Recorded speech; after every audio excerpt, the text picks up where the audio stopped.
Well, you'd have needed to be living under a rock for the past however many years to not question whether or not we have a serious issue with Britain's broken borders.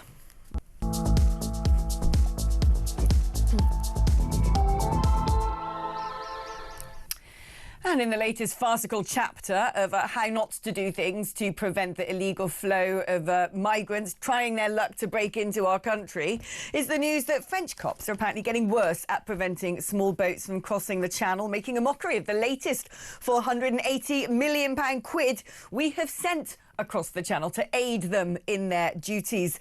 Let's speak now to Jack Elson, political editor of The Sun. Good morning to you, Jack. I mean, good morning, Alex. You have to question this. Good money after bad. Normally, if you are paying somebody to do something, you will have an expectation of returns. You will expect them to be able to prove that the money is being spent wisely. And yet, when it comes to the French, there have been a number of tranches of millions of pounds sent across the channel to help their police prevent small boats from departing from the French coastline, and time and again we see footage of French police almost waving them off. Yeah, and pictures speak 1,000 words. And despite the fact that every time we ask Downing Street whether they really believe that we are getting value for money from this £480 million deal, they say yes. But anyone with a set of eyes can see that actually it's not working, because one, we see 15,000 already small boat crossings this year alone, a record amount in terms of the actual time period.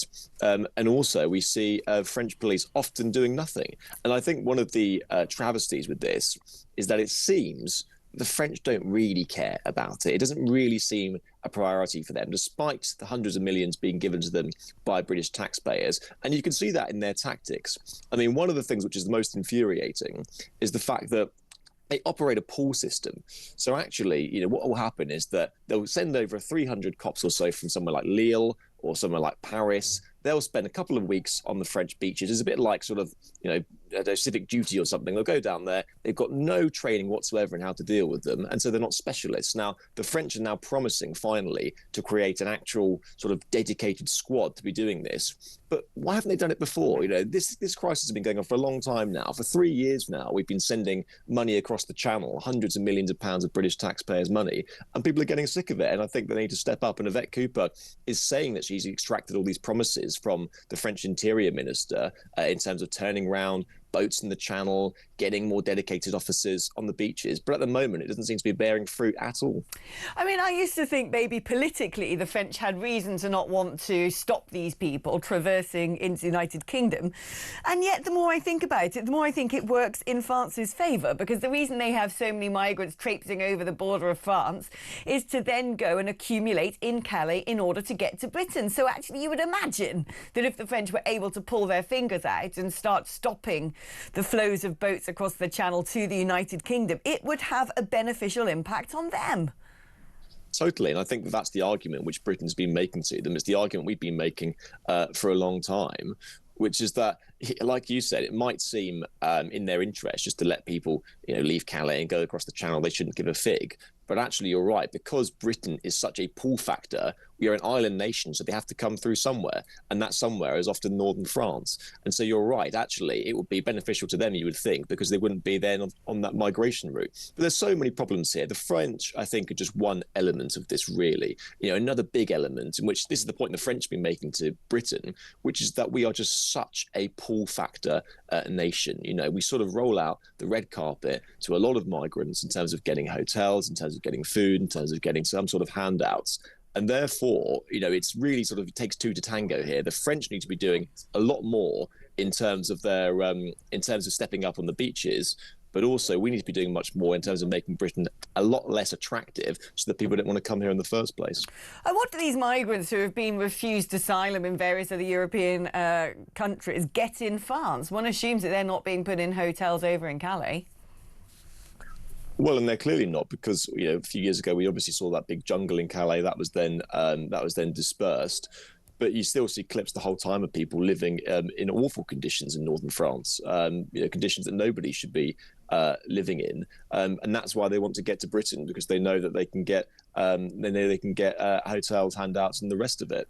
But you're right in terms of at the moment, and the French mayor recently in Calais described Britain as El Dorado. Now, if you're being told that you can leave France, pay a few £1,000s and come over to the UK and have all sort of belt and braces and all the trimmings and the rest of it, then you will probably do that. But I think that what a lot of people on the left really get wrong about this is that keeping channel crossings going is not the compassionate thing whatsoever. The compassionate thing is stopping it, because month after month we have deaths in the channel, people risking their lives, sometimes young children even drowning. It is an absolute heartbreaking travesty, and it needs to stop. And the compassionate thing is really stopping the people on the beaches. And that is why I think that, obviously Calais and northern France is a very big coastline, but I think, goodness me, they need to plough a lot more resources into trying to stop these things, because ploughing resources into smashing the gangs, which seems to be Labour's strategy at the moment, is just not working. And I think that gangs are very, very ruthlessly ingenious and will always find a way to skirt around whatever latest fad the government and police and border were doing. Governments across the world have ploughed literally billions into stopping the global drug trade. And, today it is just as easy to get a bag of weed on the street corner as it ever has been. And so I think that tactic, while it is noble, and I don't doubt that Keir Starmer really loathes these gangs, I think that you have to have maybe a bit of smashing the gangs, but also a big deterrent, and you have to make Britain a much less attractive place to come to. Why do you think there is such reticence about actually taking boats back to France? Clearly, we've given them, when you look at all the various tranches of funding that have gone from the United Kingdom across the Channel, nigh on €1 billion to do their part in stopping these boats from leaving their shores. The Belgian police seem to be able to do it just fine. The French, however, seem to be pretty hopeless.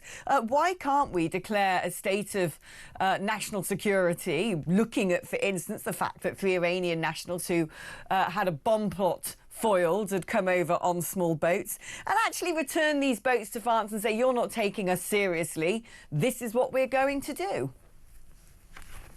Someone quite senior, actually, in government the other day was hypothecating about what would happen if a migrant boat decided to turn back and go to France. What would happen then? Would they take them back to Britain, or would they just let them land and then let them claim asylum? Who knows? That is the question.